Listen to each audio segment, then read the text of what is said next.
Okay, so today I have an old fence over here we used to keep 4-H lambs in, then a coon dog in, everything else, and it is in pretty rough shape, so I'm tearing it down, and some of these boards are still salvageable.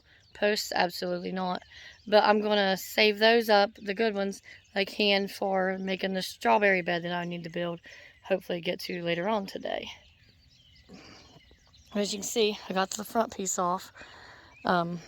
I mean, it's just rough. Look at this post. I mean, yeah, it wasn't holding much. Dogs kept escaping it, so we had to take them out there anyhow, and it's just a big old eyesore. And this here will open it up, and I'll be able to see the brooder box too, which, by the way, the chicks are doing fantastically in. They're thoroughly enjoying themselves down there.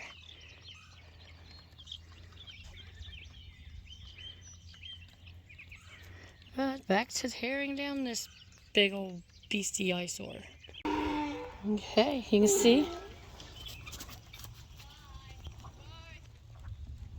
here that I got all the fence tore down, mess cleaned up. Got to figure out how to move that box yet. But I sorted through the pile, and I got me some boards to make my strawberry bed. Let's show you that.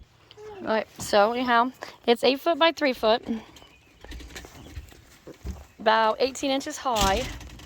I built it on the porch, that way it's pretty level, especially by my standards, because I can't build nothing level. Just used the wood and the screws from that dog box, and then I used some old posts that I took from tearing down the porch.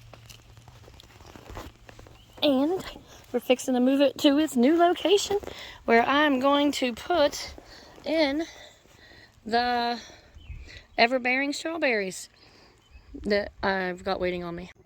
Okay, there she is in all her glory. Now I just gotta fill her up and get the strawberries transplanted. It works for me. It's kind of covering a hole. Ain't a lot of growth in there no how, so that's good. Put something down along the bottom. And that is my strawberry bed. Pretty proud of myself for that one. Probably the most level thing I ever built.